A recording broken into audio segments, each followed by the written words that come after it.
नमस्कार, मैं हूं सत्यपाल और आप देख रहे हैं CWB हिंदी न्यूज। शक संवत 1948 विक्रम संवत 2083 आज वैशाख मास के शुक्ल पक्ष की त्रयोदशी तिथि और दिन बुधवार है। तदनुसार अंग्रेजी तारीख 29 अप्रैल सन 2026। सबसे पहले आज की सुर्खियां। हरियाणा में भीषण गर्मी का हाई अलर्ट जारी, सरकार ने जारी किया heat health action plan. Haryana में रजिस्ट्री होते ही अब 10 दिन में दर्ज हो जाएगा इंतकाल, पटवारी की नहीं पड़ेगी जरूरत, बताएंगे पूरी अपडेट। हरियाणा में लाडो लक्ष्मी योजना को लेकर नई अपडेट, महिलाओं को पहुंचेगी बड़ी राहत। हरियाणा सरकार ने 2% डीए बढ़ाया, कर्मचारी व पेंशनरों को राहत पहुंचेगी। महंगाई भत्ता 58% से बढ़कर 60% हुआ।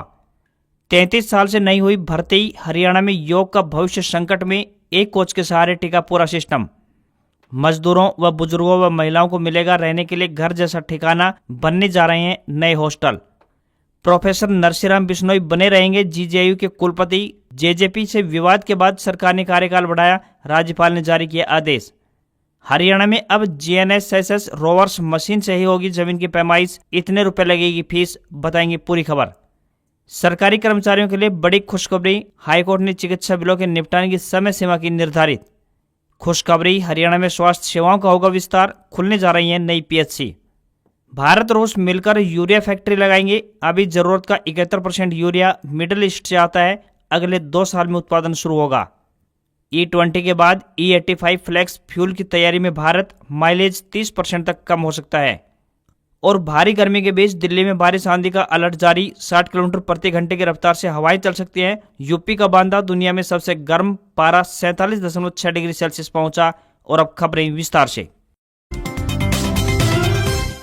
हरियाणा में भीषण गर्मी के बीच मौसम ने अचानक करवट ले ली है। पूरे दिन चुभती गर्मी के बीच शाम को मौसम सुहावना हुआ। इस दौरान राज्य के कई हिस्सों में हल्की बारिश के साथ तेज तूफान आया, जिससे कई जगहों पर बिजली के खंभे तक गिर गए। बारिश के कारण तापमान में अचानक गिरावट दर्ज की गई। गर्मी लगातार अपना सितम दिखा रही है और आगे सबसे ज्यादा तेज गर्मी पड़ने वाली है। बता दें कि हर साल की तरह इस बार भी नौतपा आने वाला है, जिसे साल के सबसे गर्म दिनों में गिना जाता है। इस साल नौतपा की शुरुआत 25 मई से होगी और ये 2 जून तक चलेगा। करीब 9 दिनों तक भीषण गर्मी और लू का असर देखने को मिलेगा। यह 9 दिन बहुत ही ज्यादा गर्म होते हैं। इन दिनों गर्मी अपनी चरम सीमा पर होती है। इन दिनों सूर्य की किरणें बहुत तेज हो जाती हैं, जिससे तापमान तेजी से बढ़ जाता है। माना जाता है कि अगर ये 9 दिन गर्मी अच्छे से पड़ती है तो मानसून भी अच्छा रहता है। उत्तरी राजस्थान और पश्चिमी हरियाणा पर एक चक्रवाती सर्कुलेशन बनने और बंगाल की खाड़ी से आने वाली पूर्वी हवाओं के कारण आज यानी 29 अप्रैल को आंधी व बारिश की संभावना बन रही है। इस दौरान 40 से 50 किलोमीटर प्रति घंटे की रफ्तार से हवाएं चल सकती हैं और तेज बारिश के साथ ओलावृष्टि की भी संभावना मौसम विभाग ने व्यक्त की है। वहीं 30 अप्रैल को एक और पश्चिमी विक्षोभ सक्रिय होगा, जिससे तापमान में 2 से लेकर 4 डिग्री सेल्सियस तक गिरावट आ सकती है।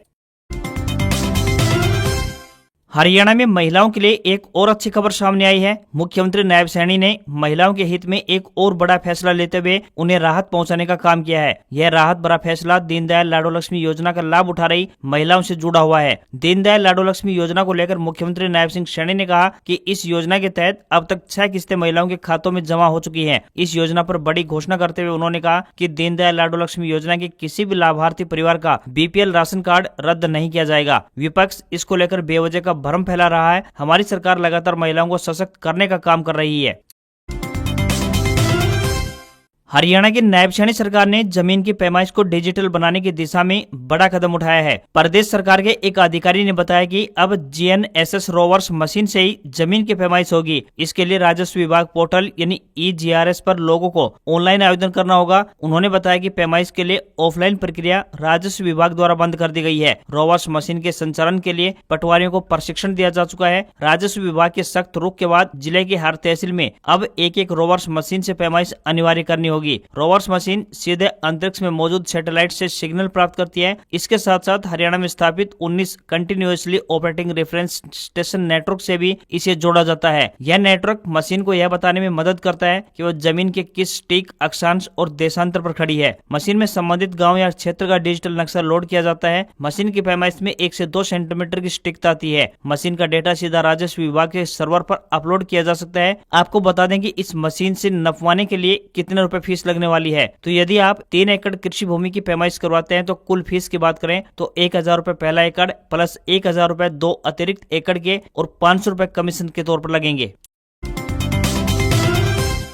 हरियाणा में स्वास्थ्य सेवाओं का बुनियादी ढांचा मजबूत करने की दिशा में निरंतर नए प्रयास किए जा रहे हैं। इसी कड़ी में पलवल और भिवानी जिले के लोगों के लिए एक अच्छी और अहम खबर सामने आ रही है। प्रदेश सरकार ने इन जिलों में नए प्राथमिक स्वास्थ्य केंद्र यानी पीएचसी खोलने की मंजूरी प्रदान कर दी है। नए भवनों के तैयार होने के बाद आसपास की आबादी को अपने नजदीकी स्थान पर बेहतर स्वास्थ्य सेवाओं को लाभ मिलेगा और उन्हें छोटे मोटे उपचार के लिए अब शहरों की भागदौड़ करने से छुटकारा मिल जाएगा। वहीं इनके शुरू होने से न केवल ग्रामीण क्षेत्रों में स्वास्थ्य सेवाओं को मजबूती मिलेगी, बल्कि जिला स्तरीय सिविल अस्पतालों से लेकर पीएचसी और सीएचसी में न केवल डॉक्टरों सहित अन्य स्टाफ की तैनाती सुनिश्चित की जा रही है, बल्कि CT scan, x ray, blood test सहित कई अन्य आधुनिक चिकित्सक सुविधाओं से भी लैस किया जा रहा है।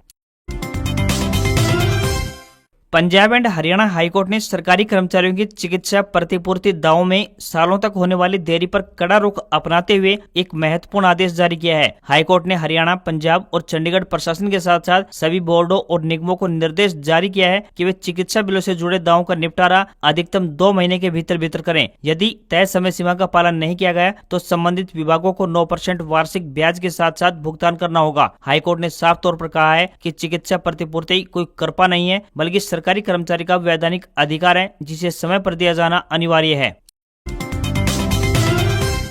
हरियाणा की टेक्सटाइल नगरी पानीपत से एक अच्छी खबर सामने आई है। स्थानीय बीजेपी विधायक प्रमोद विज के विजन को अमली जामा पहनाते हुए सीएम नायब सिंह सैनी ने शहर को 4 बड़ी सामाजिक परियोजनाओं का तोहफा दिया है। इसके तहत अब समाज के हर वर्ग की सुरक्षा और सुविधा के लिए वर्किंग वुमेन हॉस्टल, वृद्धाश्रम, अनाथ आश्रम और लेबर हॉस्टल का निर्माण कार्य किया जाएगा। इन सभी प्रोजेक्ट्स का निर्माण ITI कच्चा कैंप के विशाल परिसर में किया जाएगा। औद्योगिक शहर होने के नाते पानीपत की विभिन्न फैक्ट्रियों में बड़ी संख्या में महिलाएं काम करती हैं। ऐसे में वर्किंग वुमेन हॉस्टल विशेष रूप से उन महिलाओं के लिए मील का पत्थर साबित होगा जो देर रात तक फैक्ट्रियों या फिर कार्यालयों में काम करती हैं। इससे न केवल सुरक्षित माहौल यानी कि वातावरण प्रदान होगा, बल्कि रहने के लिए सम्मानजनक स्थान की सुविधा भी मिलेगी। इन चारों हॉस्टलों में आधुनिक रसोई, आरामदायक बेडरूम, साफ पानी, साफ सुथरे शौचालय सहित तमाम मूलभूत सुविधाएं उपलब्ध करवाई जाएंगी, ताकि यहाँ रहने वाले लोगों को घर जैसा वातावरण प्रदान किया जा सके।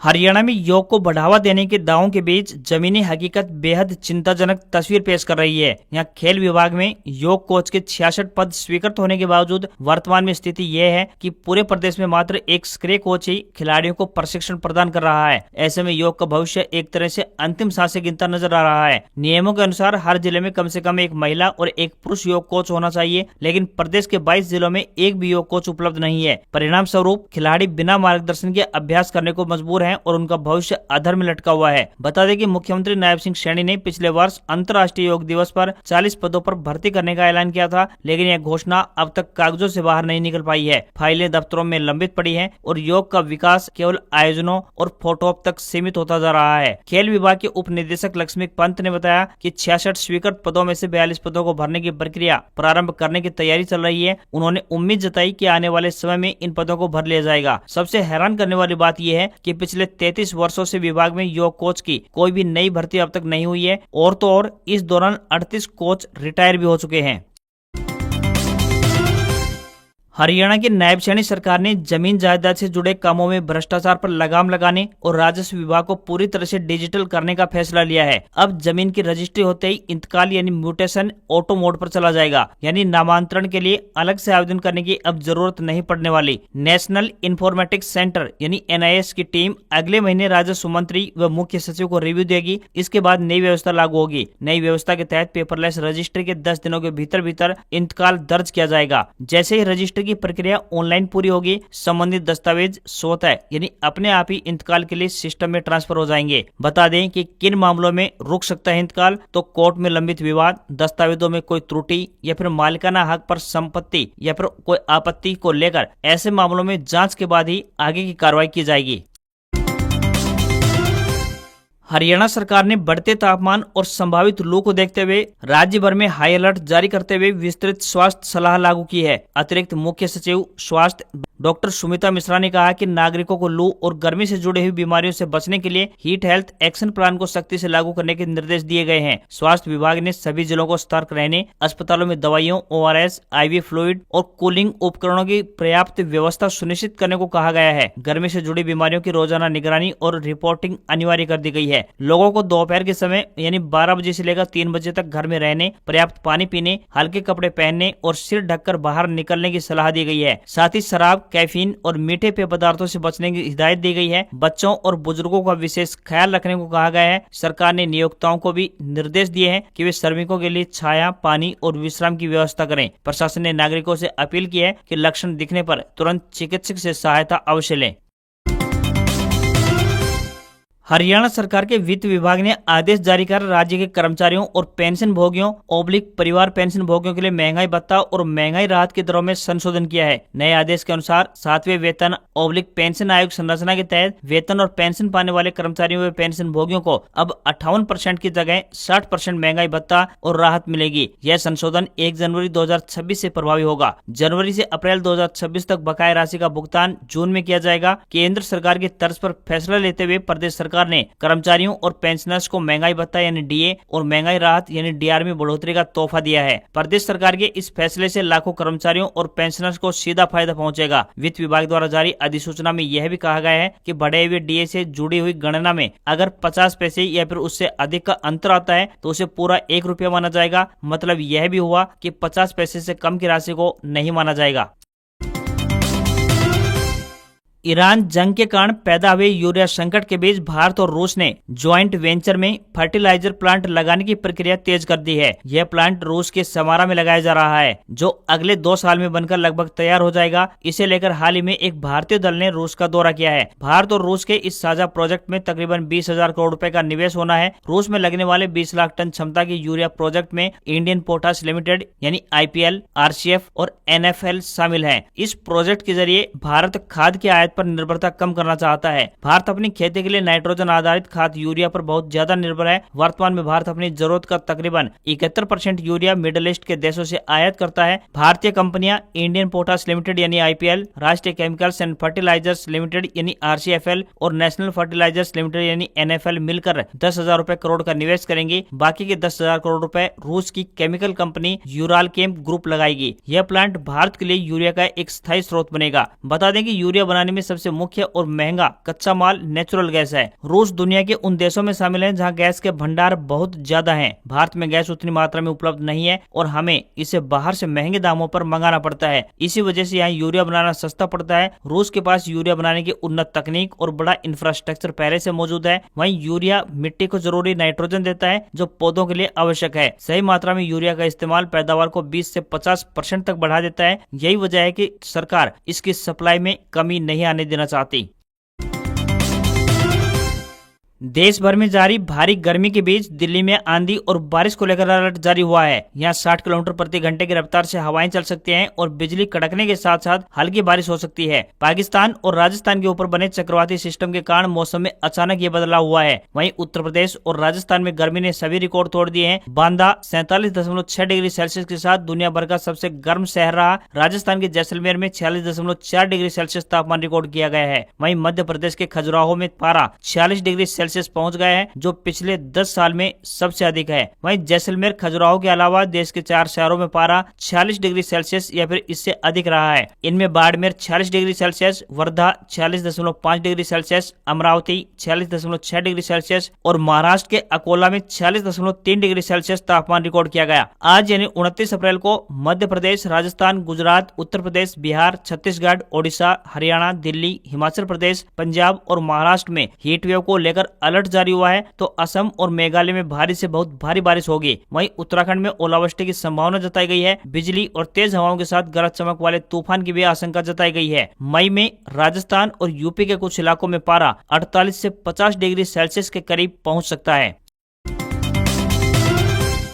बालसमंद और हिसार मंडियों में चना व सरसों की सरकारी खरीद शुरू करने की मांग को लेकर मंगलवार को पगड़ी समाल जट्टा किसान संघर्ष समिति हरियाणा के बैनर तले किसानों ने प्रशासन के माध्यम से मुख्यमंत्री नायब सिंह सैनी के नाम एक ज्ञापन भेजा। किसानों के एक प्रतिनिधि मंडल ने मार्केट कमेटी के उप सचिव वीरेंद्र कुमार फौजी को ज्ञापन सौंपा। इसमें चना और सरसों की खरीद न्यूनतम समर्थन मूल्य यानी MSP पर तुरंत शुरू करने की मांग की है। इस दौरान राज्य कमेटी सदस्य अनिल गोरचे ने सरकार पर निशाना साधते हुए कहा कि किसान दोहरी मार झेल रहे हैं। एक और गेहूं का भुगतान समय पर नहीं हो रहा है तो वहीं दूसरी ओर चना और सरसों के दाम गिर रहे हैं। उन्होंने आरोप लगाया कि सरकार ने 72 घंटे में भुगतान का वादा किया था, लेकिन हफ्तों बाद भी किसान अपने पैसे के लिए परेशान है। बताया कि बाजार में चना 4800 से 5000 रुपए प्रति क्विंटल तक बिक रहा है, जबकि इसका न्यूनतम समर्थन मूल्य 5875 रुपए निर्धारित किया गया है। इससे किसानों को प्रति क्विंटल 800 से 1000 रुपए तक का नुकसान हो रहा है। मौके पर मौजूद हैफेड अधिकारी अनिल गोदारा ने बारदाने की कमी का हवाला देते हुए 2 मई तक खरीद शुरू करने का आश्वासन दिया है। किसानों ने चेतावनी जारी की कि यदि समय पर खरीद शुरू नहीं हुई तो वे कड़ा फैसला लेने को मजबूर होंगे।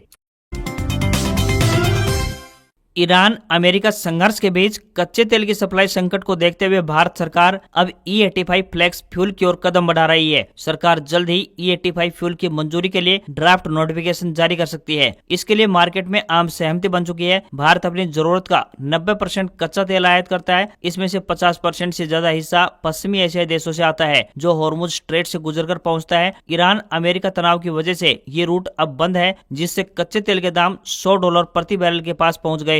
कच्चा तेल का महंगा होना न केवल देश की अर्थव्यवस्था पर बोझ है, बल्कि आत्मनिर्भरता के लिए भी चुनौती है। इसी वजह से सरकार अब इथेनॉल वाले ईंधन पर फोकस कर रही है। E85 फ्यूल में 85% एथेनॉल और 15% पेट्रोल होता है। अभी देश भर में E20 फ्यूल की बिक्री अनिवार्य है। इथेनॉल को गन्ने के रस, मक्का और सड़े हुए अनाज जैसे कृषि उत्पादों से तैयार किया जाता है। ये फ्यूल पर्यावरण में कार्बन उत्सर्जन को कम करने में भी मदद करता है। एक्सपर्ट्स के मुताबिक तकनीक से ज्यादा बड़ी चुनौती फ्यूल की कीमत और माइलेज है। इथेनॉल की एनर्जी डेंसिटी कम होने के कारण फ्लेक्स फ्यूल वाहनों का माइलेज 20 से 30% तक गिर सकता है। इस कमी की भरपाई के लिए फ्यूल की कीमत कम रखनी होगी।